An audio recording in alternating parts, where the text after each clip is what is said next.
I love Devin. Yeah. Yeah, Okay. like I love Devin off the table. Right? Before we stop talking, there was one person that was left out who was probably one of the most influential people in my journey, and that's Travis Bajan. Oh, Travis helped me become who I am in the sport, in the refereeing. That's awesome. Travis has been a brother to me. Travis, I love you like a bro. You're my dude. You guys are fortunate. You get to train with Dave Chafee. Yeah. Myself and Clint every Todd Tuesday. Hutchins. We get Oh, to train man. with Todd Hutchins. Yeah, Another we're great guy. blessed. yeah. And we It's- love it when Todd comes and he tees off on Dave. Yeah. It's Yep. awesome. That's another guy, Kevin, I'd like to go train with, is Todd Zilla. I Yeah. think Yeah. he's Yeah, he's, come on he's down an and- amazing arm Yeah, wrestler we'll and a make the good trip. dude. Any chance you Yeah. got a Tuesday evening off, come on Yeah. down. yeah, All right. we'll do it in the winter when I'm I'm slower down. Yeah. Yeah. at for sure. work, where Yeah. I can actually. Todd's awesome. good Bart, I love got seeing him. I got a question for you, Bart. So when I started looking into arm wrestling three and a half years ago, all I would see would be video, YouTube of you being the referee. And you would have, it could be Todd Hutchings, it could be Larry, Yeah, and the WAL stuff. Yes.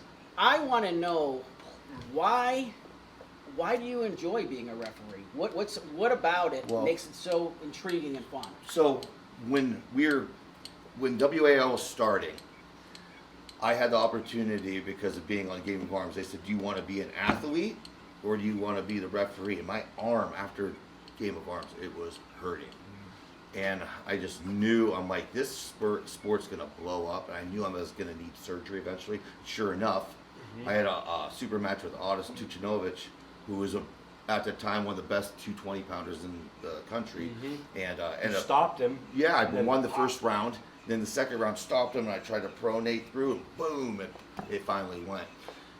I knew in my heart that this sport is going to really elevate, and I might not be able to financially travel all over if I'm not winning, right? Right.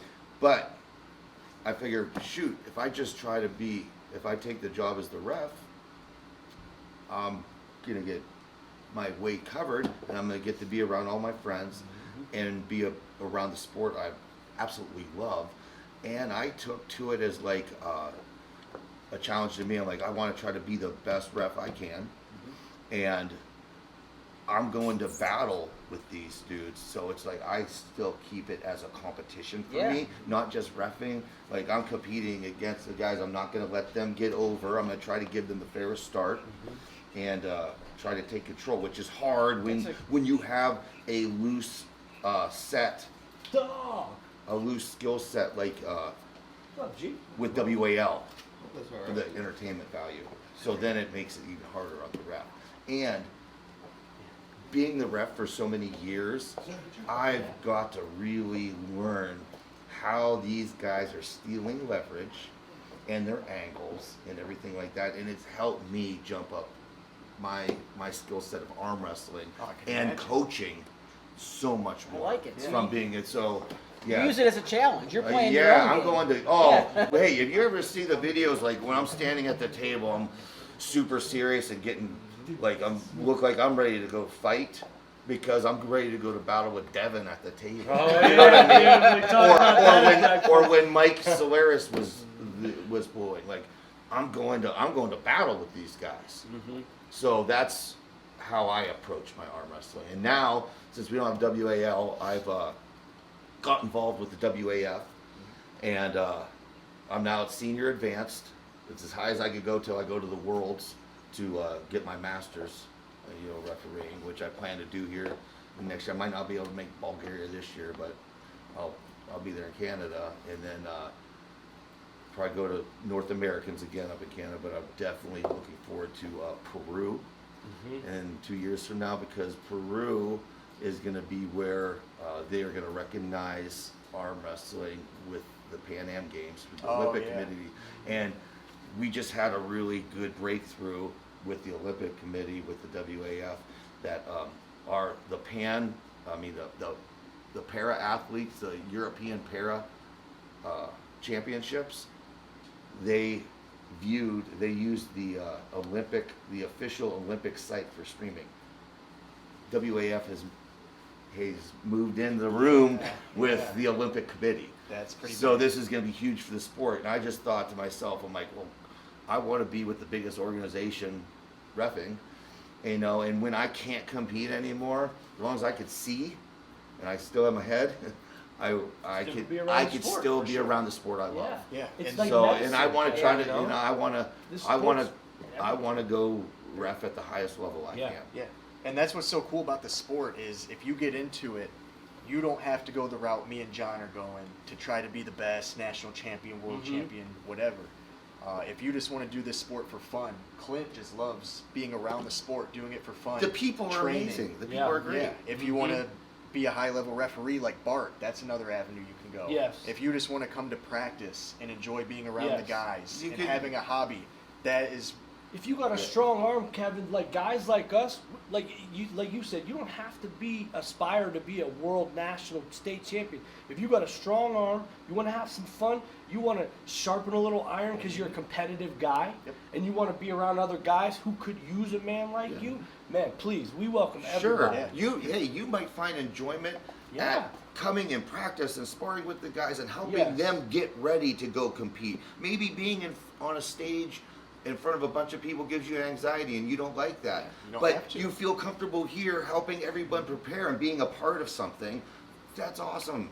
You know, arm wrestling is a self-confidence booster because it's a self-preserved sport. Like, yeah, you can go get all them accolades out there and shit, but when you come home and you're in your own dojo, man, ain't nobody chirping at you because you're a good arm wrestler. And yeah, you don't do this sport for the accolades because No. guess what? Do it for You me. know what? Dave Chafee is one of the best in the world. When he goes to Europe, he is like an NFL superstar. Yes. When he walks in our grocery store here in Erie, people don't even know who he is. Right. Wow. Yeah. You know, the only time we've ever had that is like when we were at Game of Arms and stuff like that. Like when we go out of town places, Yeah. people are like, oh, Yeah. I know you. Yeah. I know who you are. But around Erie, they're so used to seeing arm wrestling Yeah. and stuff. We are Yeah. old news. Like, hey, dude. bro, what's We are- happening? yeah. You know, like, hey, what's Yeah, up, my we're man? old- we're old Yeah, news all right, around you here. know? I got to ask you one more thing, Bart. I told myself that I was going to ask you this no matter what. When I started watching it, I saw you as the referee, and I saw a certain big 6'6" guy. My boy Devin. Yeah, you guys are kind of going back and forth. So are you guys? I assume you guys are cool and that you guys are friends. I love Devin. Yeah, Yeah, okay. like I love Devin off the table. on the Right? table. He's a son. on of a the Yeah. table, but I understand why he is because assassin. he is an assassin. He's Yeah. a trained special forces icon. Those are his He's a missions. hero Yeah. in the armed forces of Canada. When he approaches the table, he's going to war. His camp, he's going to war on a mission. His target is to kill the guy He's a across from him, Terminator, right? man. So Yeah. he not only is he needs to beat him, he needs to beat me Yes. in order to get as much as he can. Right. And that's like he even said in an interview, his corner person, his wife, he doesn't need her to tell him how to arm wrestle. Right. He's got that. Yeah. He needs her to distract the Yes. opponent and go to war with me. Yes. So Yes. that I get the approach Yeah. and I respect it. He keeps And- Bart on his toes. Oh, you he's know? yeah. So like that's why like when I see him coming, even before I'm like, Yeah. here we go, man. I'm, You like, gotta get I'm warmed up. ready. Yeah. They don't show that on the camera, but beforehand, I'm getting myself pumped up. I'm like, I'm like, Yeah. not today, man, not today. But he's so good at what he does. Yeah, I'm that's sure what we were talking you can about watch practice. any, and you know what? For any referee out there, you can watch stuff. We're human. We miss stuff or whatever. You know what I mean? We do the best job we possibly can. That's you great. know? Yeah, you Yeah. definitely wanted to hear that. We were at breakfast and we Yeah. were talking a little bit about Devin. Mm-hmm. I think it would be great if you could explain what you were Okay. saying about the art of war. I thought Yeah. that was really cool for the So camera. yeah, this is a shout out to Devin because he is one of honestly my biggest idols in the sport. You could say hero, whatever you want. I love Devin. I've always loved Devin. I've followed Devin. Oh my gosh, since the start of Game of Arms. When Game of Arms came out, I did the same thing that I do now. I would get on YouTube in my free time and I would just watch videos. I had a computer laptop at the time, and when I was in my free time, I would just sit on my stool and I would watch the old Gary Roberts, Mhm, Arm Gary- My Arm Arm TV, TV. is it? Yeah. Arm TV.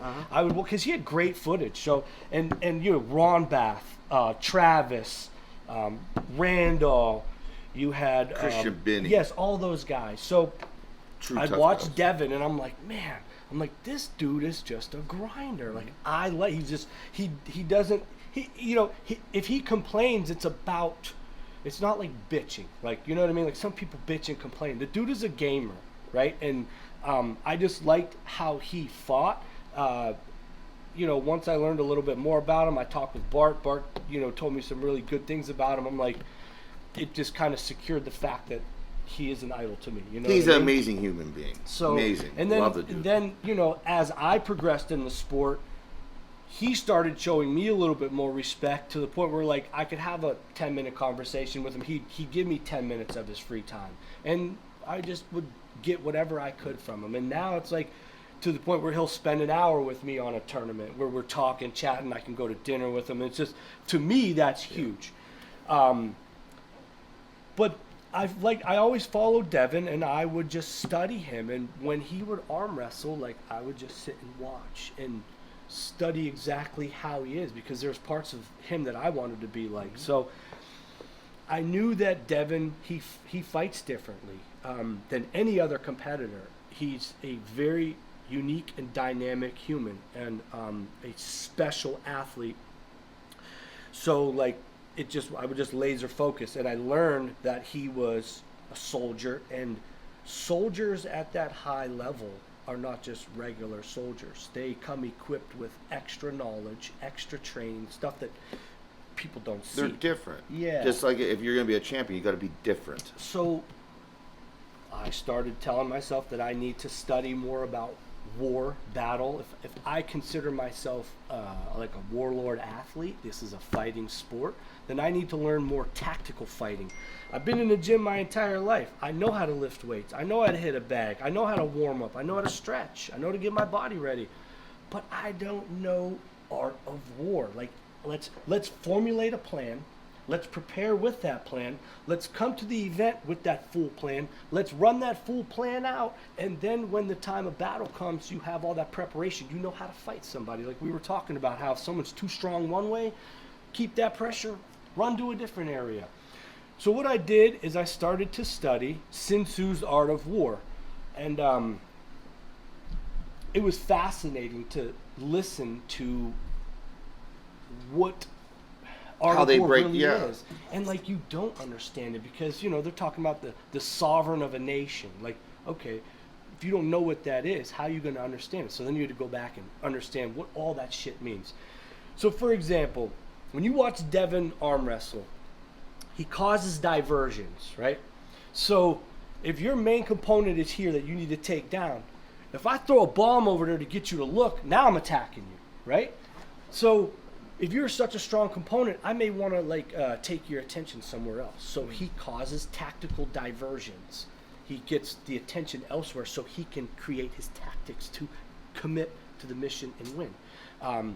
If someone, like the Art of War, so for example, if someone is too strong one way, if your opponent's too strong on level ground, run to a higher ground.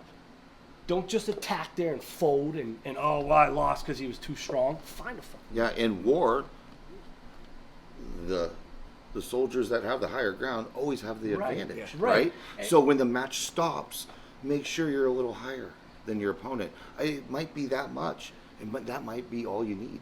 Another thing too is like knowing when to go in for the kill.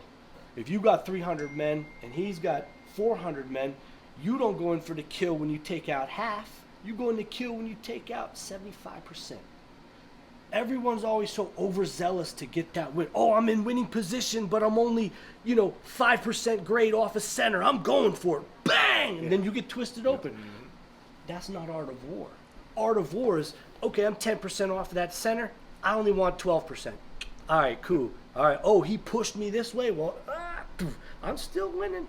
It's that Art of War. Well, this man, he pushed me off of center. I need to go a little higher. I'm going to just run up these stairs a little bit. So, tactical fighting. He taught me to learn tactical fighting. Before we stop talking, there was one person that was left out who was probably one of the most influential people in my journey, and that's Travis Bajan. Oh, okay. Travis Big Travis. Bajan, I went through a rough time in my life. I made a really bad choice as a young man.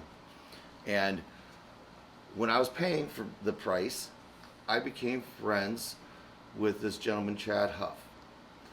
We were training together at the time, and he's like, man, he's like, you know how to arm wrestle? I go, yeah, I arm wrestle. He's like, you know who Travis Bajan is? I'm like, I know who he is. I never met him, you know. I said, I was at the same tournaments as him at the Harleypool, and he's like, oh, that's my best friend in the world. So I come home. Travis reaches out and says to James Wagner, says, hey, I got to meet this Bart. He's like, my buddy Chad said he's my kind of dude. I got to meet him. Travis reaches out to us to come up to a tournament at his place. Me, James Wagner, and Tom Taylor go up there. Me and Travis hit it off like a brotherhood, and I was very lucky over the years, starting in 2004, of Travis telling me secrets to help my training, and then becoming friends and meeting at tournaments, and then me going to referee. My refereeing started in 1994 for his dad. When I was hurt, I couldn't compete, so he taught me how to ref. So I just continued doing it whenever. So I started helping Travis with the NAL stuff. And I was only covering my gas to go to West Virginia and help him and stuff. He said, My first tournament. yeah. And he said to me, he goes, buddy, someday I hope I'm handing you $1,000 instead, right? So fast forward, we keep going. NAL starts getting good. We start getting in with the Game of Arms, and we had a huge tournament made up for the NAL. WAL bought the tournament from Travis.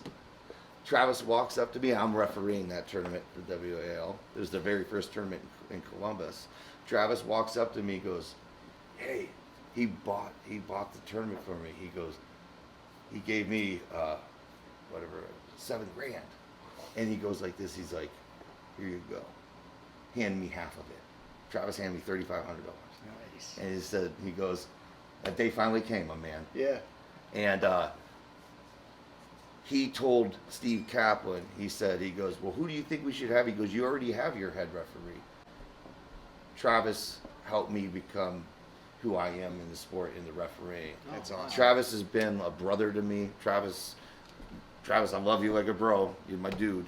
And He's one of those guys where I have a hard Hey, time. he- I don't know him. see, I know, but you guys, a lot of people only know the loud Travis talking Okay, crap. okay. Travis is one of the best fathers. Travis, if he's your best friend, he is loyal. It's a good dude. I've had times in my life where I went through some hard times, and all of a sudden, yo, what are you doing? I'm like, oh, I'm just sitting at home. He's like, all right, I'll see you in a half hour. I'm coming up to hang with you for a couple days. All right. It's my dude. Yeah, that's the kind of And guy. yeah. So people that don't really know about Travis is a awesome human Yeah. being. And look at just how successful his kids are. Mhm. Hey, his kids aren't successful on accident. It's Right. because they've had a strong role model. Yep. And they had a father that sacrificed for them. You know what I mean? Yeah, well, Yeah, that's- Travis is a wonderful human being. Not- And I owe a lot to Travis for where I am in the sport today. And Travis told me, he's like, when WAL started, he said, hey, wherever I'm going, you're coming with me. That's awesome. And he's pretty always, cool. he's Yeah. always While good to we're us. giving a shout out, I do got to give a shout out to James Reed too. Oh, yeah. James, like you said, where I made turned that pinnacle in the sport.